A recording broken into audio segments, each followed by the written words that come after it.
Assalamualaikum warahmatullahi wabarakatuh, teman-teman semuanya. Bagaimana kabarnya hari ini? Semoga kalian senantiasa dalam keadaan sehat, diberikan kemudahan dan dapat beraktivitas dengan lancar di rumah masing-masing. Pada hari ini kita akan melanjutkan kegiatan belajar kita masih di tema 2. Selalu berhemat energi, subtema 1, sumber energi, pembelajaran 5 dan pembelajaran 6. Jika kalian belum sholat duha, jangan lupa untuk sholat duha terlebih dahulu, kemudian sarapan, setelah itu baru kalian mengikuti pembelajaran di hari ini. Dipersiapkan buku tema 2 halaman 36 untuk pembelajaran 5.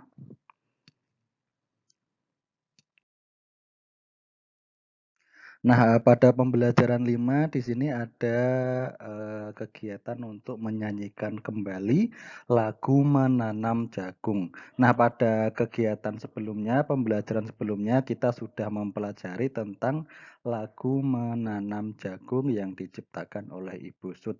Jika kalian lupa, kalian bisa membuka kembali video pada pembelajaran sebelumnya. Nah, jagung seperti yang ada di lagu karya Ibu Sud merupakan salah satu sumber daya alam yang berasal dari bidang pertanian. Indonesia juga kaya dengan sumber daya alam laut. Salah satunya adalah ikan. Tahukah kamu sumber energi yang digunakan untuk mengeringkan ikan? Kita akan pelajari bersama-sama.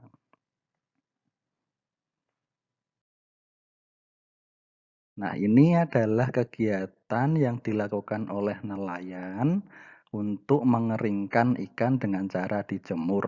Saat menjemur ikan, terjadi perubahan energi dari matahari ya, yang berasal dari energi matahari menjadi energi panas atau kalor.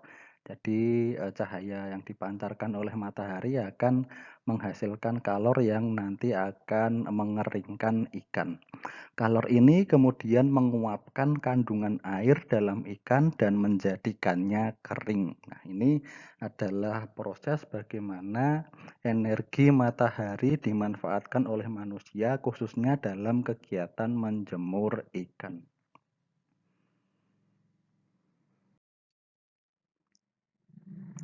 Dibuka halaman selanjutnya yaitu halaman 38. Nah, di sini ada sebuah bacaan. Jangan lupa kita pelajari, dibaca dulu kegiatan atau bacaan tentang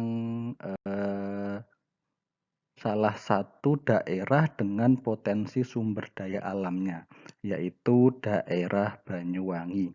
Kalian baca terlebih dahulu, kalian pahami informasi yang ada dalam bacaan ini. Jika sudah, pada bagian bawah halaman 38 dan 39 terdapat beberapa pertanyaan terkait dengan bacaan. Mari kita pelajari bersama-sama soal-soal atau pertanyaan yang berkaitan dengan bacaan tersebut.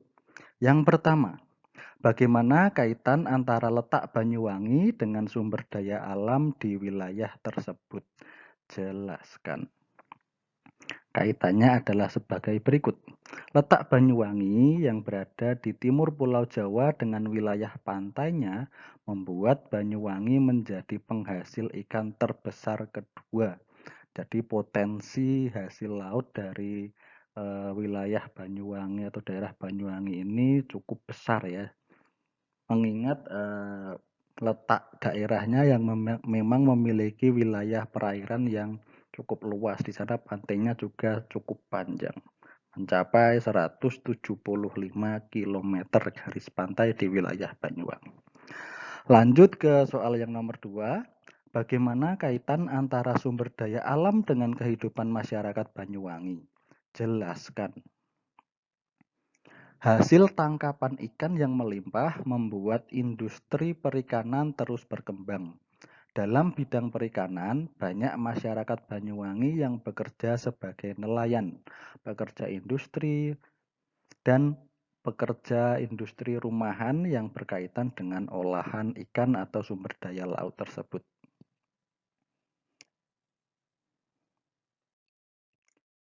Kita lanjutkan ke pertanyaan berikutnya. Bagaimana dengan wilayah tempat tinggalmu? Apa saja sumber daya alam yang dimiliki oleh kabupaten atau kota tempat tinggalmu? Bagaimana sumber daya alam tersebut mempengaruhi kehidupan masyarakat setempat? Nah, di sini kalian sebenarnya diberikan tugas untuk melakukan wawancara atau studi pustaka. Tapi kali ini kita akan pelajari bersama-sama tentang potensi sumber daya alam di daerah kita atau di Kabupaten Gunung Kidul.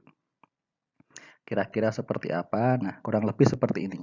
Sumber daya alam di daerah Gunung Kidul itu secara garis besar yang pertama ada kerajinan batu ukir atau marmer karena daerah Gunung Kidul ini cukup banyak potensi sumber daya alam berupa batu kapur yang banyak dimanfaatkan untuk kerajinan batu ukir, kemudian untuk lantai atau tegel dan sebagainya.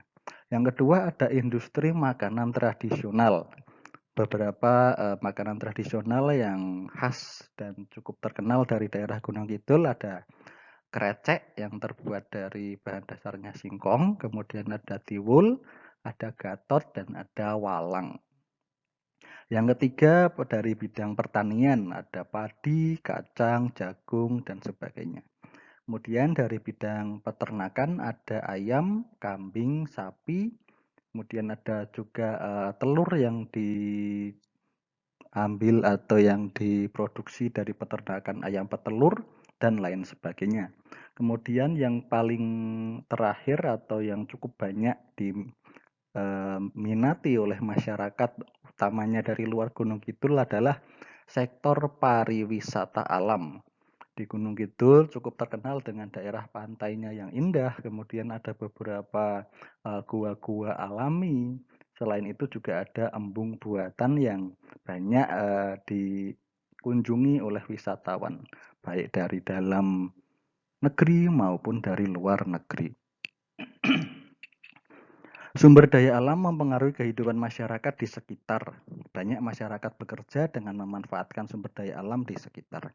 Misalnya, masyarakat di sekitar pantai banyak yang menyewakan penginapan, membuka restoran, menjadi nelayan, menjual hasil laut, dan lain sebagainya.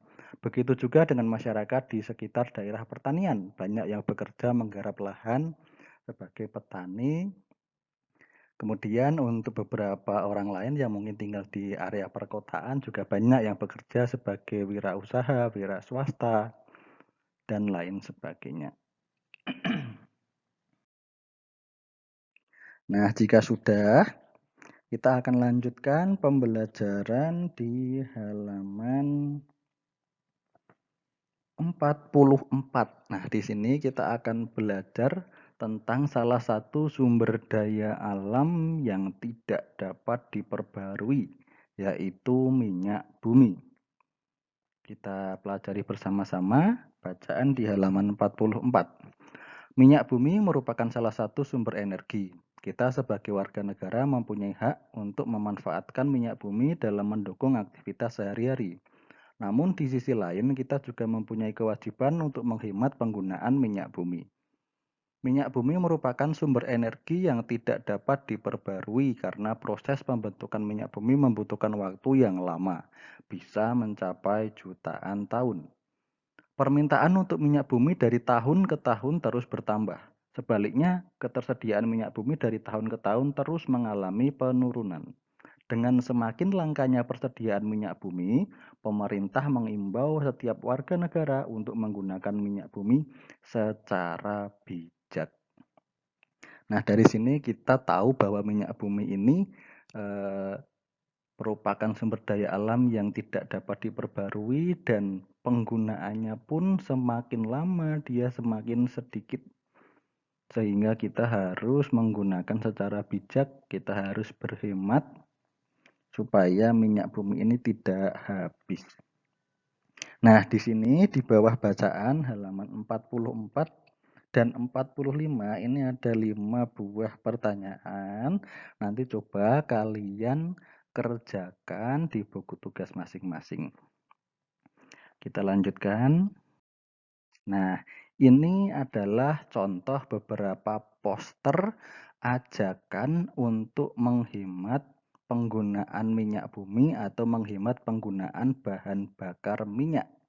Karena kita tahu seperti di bacaan tadi bahwa bahan bakar minyak ini ketersediaannya semakin lama dia semakin sedikit. Jadi kita harus menggunakan secara bijak. Ini ada beberapa poster yang mengajak kita untuk menghemat minyak bumi. Nah, ini juga contoh poster lagi.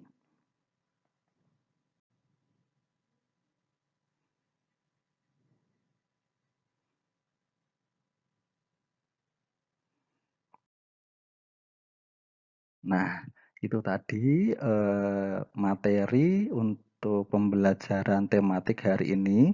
Untuk tugas hari ini, yang pertama kalian bisa berkreasi membuat poster untuk mengajak orang menghemat penggunaan minyak bumi atau bahan bakar minyak.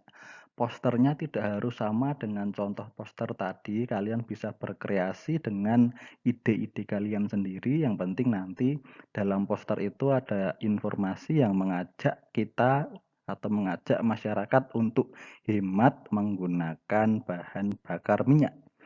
Itu tugas yang pertama. Tugas yang kedua adalah mengerjakan soal halaman 44 sampai 45 nomor 1 sampai 5 di buku tulis masing-masing.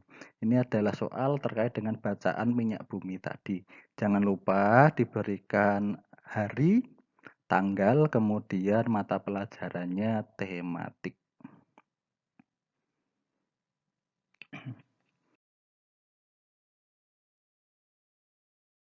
Sekian untuk pembelajaran tema hari ini. Tetap semangat belajar di rumah, tetap jaga kesehatan, supaya kita semua dapat segera berkumpul nanti di sekolah dalam keadaan yang aman. Mungkin itu untuk pembelajaran hari ini. Kita cukupkan. Wassalamualaikum warahmatullahi wabarakatuh.